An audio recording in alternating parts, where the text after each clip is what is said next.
꽃피는 인생 수업.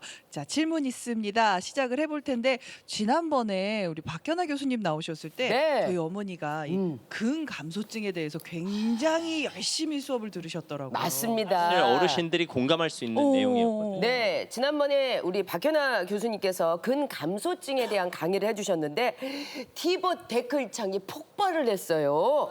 나이 들면 당연히 근육이 감소하는 줄 알았다는 분들도 계셨고 파워워킹 운동법 그때 알려주셨잖아요. 들은 후에 매일 밤 알려주신 방법대로 산책하고 있습니다 하시는 분도 계셨습니다. 자, 그 외에 질문 정말 많았는데 오늘 박현아 교수님께 질문이 있다는 분이 지금 현장에 나와 계십니다. 어떤 분이신지 손 한번 들어봐 주시겠어요? 네, 옆에.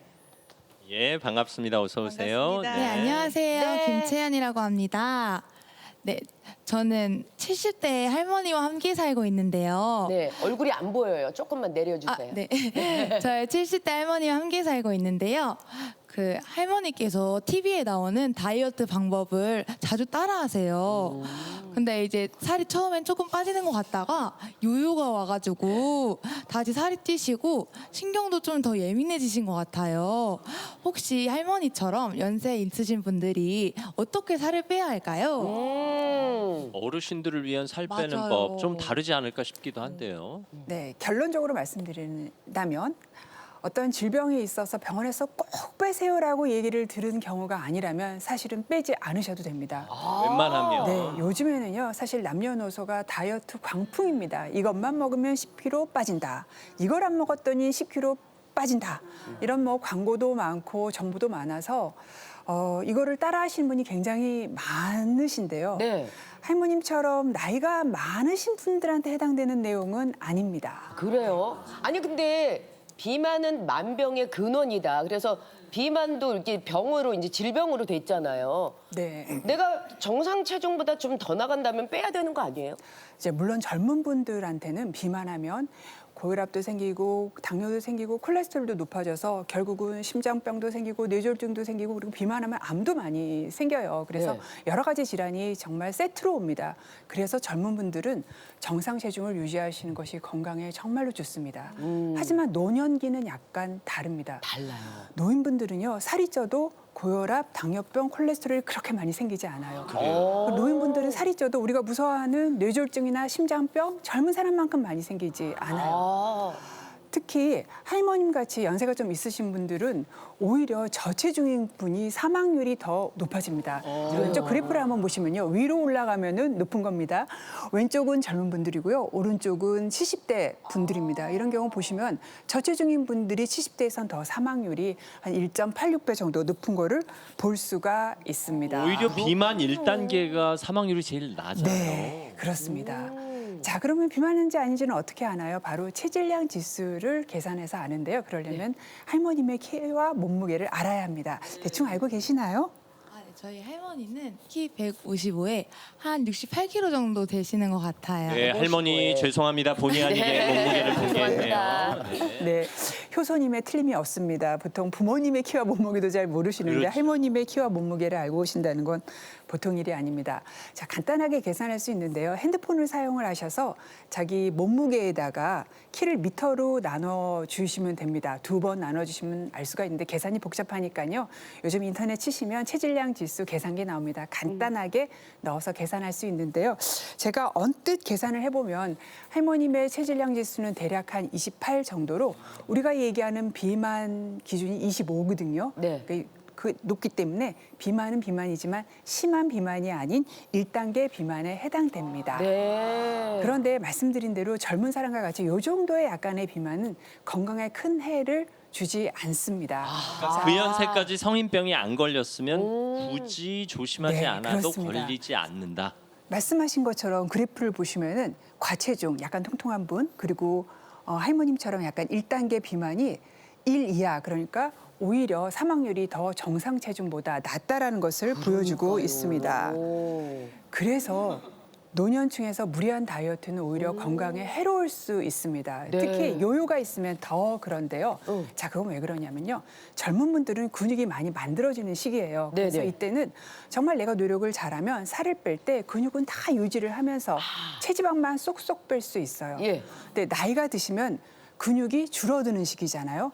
이때는 너무너무 잘해도 근육을 유지시킬 수가 없습니다. 네. 이렇게 살이 많이도 아니에요. 1kg 잠깐 쪘다가 1kg 잠깐 빼지는 사이에 나한테 무슨 일이 생기냐면 찔 때는 체지방이 늘어나고 빠질 때는 근육이 줄어들어서 어머나. 요걸 할머니처럼 계속 반복하게 되시면 어떻게 되냐면 내 몸에서 거의 요즘엔 금값이죠. 금값인 근육량이 점점 줄어들게 돼서 근감소증의 위험이 커지게 됩니다. 네. 그러면은 왜 가끔 가다 그런 분들 있잖아요. 무릎이 아파서 무릎이 아프거나 아니면 몸에 다른 데 이상이 생겨서 살을 꼭 빼셔야 됩니다 한다면 그러면 어떻게 해요? 무릎이 아프면 빼셔야겠죠. 그렇죠. 네, 빼야죠. 그런데 문제는 빼야 되는 양과 빼야 되는 속도를 조절을 하셔야 됩니다. 양과 속. 절대로 나이 드신 분들은 한 달에 1kg 이상 빼셔서는 안 되고요. 내 전체 체중의 5% 이상 빼셔서도 안 됩니다. 그러니까 할머님이 아까 68kg 정도 되니까 한 3kg, 3.5kg 정도가 조절을 할 수 있는 저는 최대량이라고 생각을 하고요. 그런데 희망적인 거는요. 무릎은 1, 2kg 정도만 빼주셔도 훨씬 덜 아프십니다. 그래서 천천히 빼시는 거 그리고 빼는 양을 조절하는 게 굉장히 중요합니다. 물론 주의할 점도 있습니다. 첫 번째, 살 빼야 된다고 생각하면 가장 먼저 하시는 일이 삼시세끼 식사량을 확 줄여버리십니다. 맞아요. 그런데요, 오늘 놓친 한 끼는 돌아오지 않습니다, 절대로. 식사량은 그냥 두세요. 그러면 줄여야 될 건 뭐냐면 내가 간식으로 먹는 쌀가루, 밀가루 음식, 달달한 음료수, 너무 많이 먹는 과자. 이렇게 탄수화물과 당분이 많은 음식을 줄여주시는 게 좋습니다. 간식. 그리고 근육이 빠져나가는 걸 막기 위해서 해야 되는 가장 중요한 거, 내 식사에서 단백질 식품을 항상 제가 계란 크기만큼 드시라고 말씀드리죠. 네. 요때 살 뺄 때는요, 더 드셔야 됩니다. 그래서 계란 1개 반 정도의 크기의 살코기, 닭고기, 생선, 두부콩을 매 끼니에 챙겨주셔야 돼요. 매 끼니 하루 매 끼니입니다. 네. 그리고 유산소 운동만 해서는 안 됩니다. 근육을 유지시켜주기 위해서는 반드시 근력 운동을 해주셔야 되고요. 근력 운동 어려우시면 제가 지난 시간에 알려드렸던 파워워킹도 파워워킹. 좋습니다. 네. 그다음에 정말 중요한 거는요. 나이 드신 분이 살 빼실 때는 체중계를 믿으시면 절대로 안 됩니다. 그래요. 자, 이게 무슨 소린가 하시죠? 예. 그 이유는요. 체중계는 나의 체중만 나타냅니다. 체중계는요. 내가 빼고 있는 게 지금 근육을 빼고 있는 건지 내가 살을 빼고 있는 건지 알려주지 않습니다. 그래서 나이가 드신 분이 체중을 빼실 때는 반드시 체지방 측정을 하셔야 되는데요. 가까운 보건소를 네, 가셔도 10,000원 이하로 하실 수가 있고 헬스클럽을 가셔도 할 수가 있고 요즘에 가정용 체지방 기구도 예, 굉장히 저렴한 저렴해요. 것도 많이 그래서 있더라고요. 그걸 이용을 하셔서 근육이 빠지는지 살이 빠지는지 꼭 확인하면서 감량하는 게 굉장히 중요합니다. 네. 그러면 굳이 살을 빼지 않아도 되는 노년층은 몇 살부터라고 생각하면 될까요?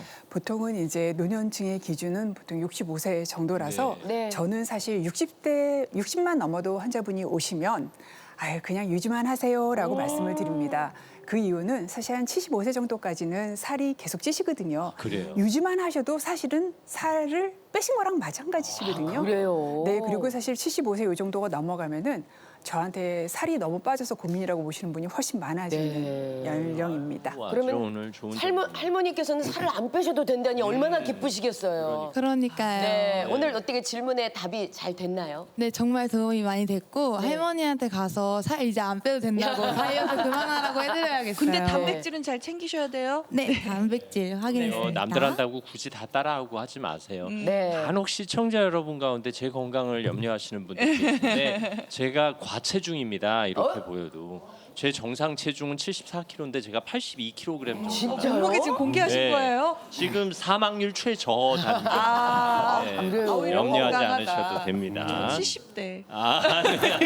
어쨌든 아니 근데 너무 말라 보이셔서. 그러게요. 네. 일석이조입니다. 네. 네. 자, 걱정하지 않으셔도 됩니다. 네, 다음은 김범수 교수님께서 이제 지난번에 족저근막염에 대해서 강의해 주셨잖아요.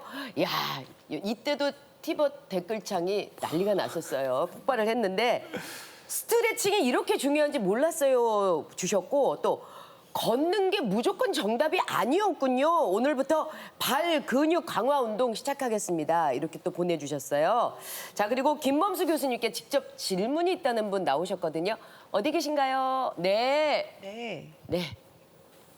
네, 안녕하세요. 저는 유재복이라고 하고요. 네, 반갑습니다. 저희 어머니께서 젊을 때 힐을 많이 신으셔서 발 옆쪽 뼈가 좀 튀어나와 계세요. 네, 막 아프지는 않다고 하시는데 혹시 이게 무지외반증이 맞는지 맞다면 그냥 이대로 둬도 괜찮은지 궁금합니다. 일단 발가락 모양이 다르군요. 네. 네. 지금 어머니가 안 네, 계세요. 혹시 어머님 발이 이렇게 엄지가 휘면서 발 이 부위에 뼈가 좀 튀어나오셨나요? 네, 맞아요. 네. 그러면 무지외반증이 맞는 것 같은데요. 네. 답변부터 드리자면 무지외반증이 있으신 분들은 그냥 두시면 안 됩니다. 아, 그래요? 네, 보통 무지외반증이 있으면 통증이 없으면 그냥 대수롭지 않게 생각하고 그냥 넘기시는 경우가 많은데요. 무지외반증은 시간이 갈수록 점점 더 심해집니다. 원래 무지외반증이란 발볼이 넓어지면서 엄지발가락이 휘는 변형이에요. 발볼이 이렇게 넓어지면서 엄지발가락이 신발 모양에 따라서 예, 반대 예, 방향으로 예, 이렇게 예. 그러면 이렇게 툭 튀어나온 부위가 자극이 되거나 신발에 닿아서 통증을 유발할 수 있습니다. 우리 질문자님 어머님께서는 혹시 이 단계 중에 어느 정도 단계이신가요? 한 2단계 정도 되는 것 같아요. 아, 눈에 그러세요? 띌 정도로 나온 오. 경우네요. 그런데 그렇게 아주 심한 단계는 아니시고 다행히 아직 통증은 없다고 하신 것 같아서 다행인데요. 사실 시청자분들도 1단계나 2단계 정도에 해당되시는 분들은 많으실 거예요. 우리 나이가 들면서 발볼이 조금 넓어지고 발가락이 약간씩 휠 수는 있습니다. 그런데 문제는 이게 점점 심해진다는 거예요. 그러면 이걸 방치하면 어떻게 되느냐? 어이구. 네, 이 정도는 아주 심한 건 아닙니다. 아, 이게 심한 게 네, 아니라고요? 더 심해질 수도 있어요. 그래요? 그런데 점점 심해지다 보면 발가락이 점점 휘다가 저렇게 옆에 발가락들끼리 서로 겹쳐지기도 하고요. 네네네네. 그리고 발가락 뼈가 제 위치에 있지 않고 관절로부터 빠져서 위로 올라가 버리는 어머나. 탈구 현상도 발생할 수 있습니다. 저 사진에서 보시면 지금 두 번째 발가락이 엄지발가락 위로 올라탔잖아요. 일부러 저런 게 아니에요? 저분들은 저게 원위치가 되질 않습니다. 이게 정상적으로 옆으로 가지런히 안 된다고요? 네, 안 돼요. 그냥 저게 발가락이 빠져서 올라탄 상태입니다. 어머나. 그러면 저 상태에서 신발을 신기가 어렵겠죠. 네, 신발을 신으면 위에 발가락 윗부분이 닿아서 아프고요. 네. 또 위에 올라탄 발가락이 아래 깔린 발가락을 위에서 내리 눌러요. 그럼 밑에 깔린 발가락은 아프겠죠. 네. 발가락 아래쪽에 굳은 살도 박이고 많이 아픕니다. 저 정도면 걷기도 쉽지 않겠네요. 힘들죠. 네. 예, 그리고 뿐만 아니라 지금 발볼이 넓어지면서 발가락이 반대 방향으로 이렇게 휘게 네, 되면 네. 이 엄지발가락 관절은요 서로 반대 방향으로 이렇게 약간 어긋난 채로 사용하게 되는 거예요. 그러면 관절이 어긋난 채로 사용하다 보면 연골이 훨씬 더 빨리 닳게 됩니다. 아. 그래서 엄지발가락에 관절염이 진행되는 경우가 아주 많습니다. 그렇군요. 그리고 심해지면 발등에 관절염까지 오게 되기 때문에 꼭 관리를 하셔야 됩니다. 아니 저렇게 무지외반증 저희 엄마도 있으시거든요. 그런데 저런 분들이 여름에 샌들을 못 신는 거예요. 모양이 안 예쁘다고. 그러니까 여름에 막 답답하고 덥고. 근데 이게 무지외반증이 왜 생기는 거예요? 네, 무지외반증이 생기는 가장 큰 원인은 아무래도 신발입니다. 아, 신발. 네, 신발을 신지 않고 생활하는 아프리카의 원시 부족에서는 무지외반증이 2% 미만으로 아주 낮게 발생한다는 보고도 있어요. 예, 신발 중에서도 특히 앞이 좁고 뒷굽이 높은 저런 그림과 같은 신발이 가장 안 좋습니다. 앞이 좁은 신발은 그 신발 모양에 따라서 발이 변형이 될 수밖에 없고요. 네. 또 뒷굽이 높으면 체중이 앞쪽으로 쏠리면서 앞꿈치가 스트레스를 많이 받아서 무지외반증이 악화하게 그게 됩니다. 예쁘긴 한데. 질문자님 어머님께서는 젊은 시절에 저런 힐을 많이 신으셨다고 하셨는데 아마 그게 영향이 있지 않았을까 생각이 되네요. 네. 네, 또 무지외반증은 가족력이 있어서요. 할머니와 엄마 그리고 딸이 모두 무지외반증이 있는 경우도 있고요. 또 선천적으로 몸이 유연하신 분들도 계세요. 그러면 그런 분들은 마디마디가 쉽게 늘어나고 휘게 되거든요. 그래서 무지해반증이 생기실 가능성이 굉장히 높고요. 아, 유연하다고 좋은 게 아닐 수도 네, 있군요. 지나치게 유연하신 거는 좋지 않습니다. 게다가 그런 분들은 아치, 발의 아치가 중요하잖아요. 그 아치까지 점점 낮아지면서 평발과 무지해반증을 동시에 갖고 계신 분들이 참 많으세요. 그렇구나. 또 다른 중요한 이유는 발 근육의 약화입니다. 발 모양을 예쁘게 유지하기 위해서는요, 발 안에 있는 근육의 역할도 굉장히 중요해요. 그런데 나이가 들면서 좀 전에도 우리가 근감소가 무섭다 그랬잖아요. 네. 발의 근육도 빠지면서 이 무지해반증의 변형이 점점 더 심해질 수 있습니다. 그래서 지금 어머님은 변형을 늦추는 관리가 꼭 필요합니다. 그래요. 아니 관리를 그럼 어떻게 해야 될까요? 네, 무지해반증에 좋은 운동을 소개해드리겠습니다. 영상으로 준비했는데요. 네. 한번 보실까요? 네, 먼저 발가락 스트레칭 운동부터 시작하겠습니다. 저렇게 고무 밴드를 양쪽 엄지 발가락에 끼우고요. 어머나. 양발을 쫙 벌려주세요. 야, 우리가 발가락 운동을 하고 있네. 그러면 엄지 발가락이 시원하게 늘어나면서 무지해반증과 반대 방향으로 저렇게 아, 그러네요. 스트레칭이 되는 겁니다. 그러면 엄지와 두 번째 발가락 사이가 시원하게 늘어나게 되고요. 네. 다음에는 발가락 근육 강화 운동이에요. 저렇게 발가락을 쫙 벌린 다음에 응. 새끼 발가락과 엄지 발가락만 땅에 딱 내리고 어머나, 어머나. 나머지는 저게 돼? 들고 버티는 겁니다. 다 같이 한번 해보실까요? 올리고 벌리고 새끼 발가락 내리고 엄지 발가락 내리고. 지날 것 같아. 네, 이 운동 처음에는 조금 어려우실 수 있는데요. 무지해반증 악화 예방에 굉장히 좋은 운동이기 때문에 수시로 해주시면 좋겠습니다. 야, 발가락 오형제가 무슨 애니메이션처럼 움직여요. 교수님, 저 발은 누구 발이에요? 제 발입니다. 아, 익숙하다 했어요. 잘하시더라. 아, 교수님 발은 너무 유연하다. 그러니까요. 예. 네. 아니 저렇게 해야지만 정형외과 선생님이 되는 거예요? 저는 또 발 전문이니까 특히 매일 연습하고 있습니다. 예, 그러시군요. 아유, 감사합니다. 어떻게 유재봉님 좀 도움이 되셨나요? 네, 너무 도움이 많이 됐고요. 네. 오늘 엄마한테 가서 저 운동법도 알려드리고 저도 평소에 힐을 많이 신어서 혹시 무지외반증 있어요? 지금도 힐 신으셨는데 지금. 네, 아직은 없는 것 같은데 어. 저도 좀 조심해야겠다는 생각이 네, 드네요. 특히 감사합니다. 가족력이 있을 가능성이 네. 있다고 하니까 그러니까요. 주의하셨으면 좋겠습니다. 네. 자, 무지외반증 방심하지 마시고 1단계부터 관리하셔야 맞아요. 된다는 거 알려드립니다. 발가락 스트레칭. 네.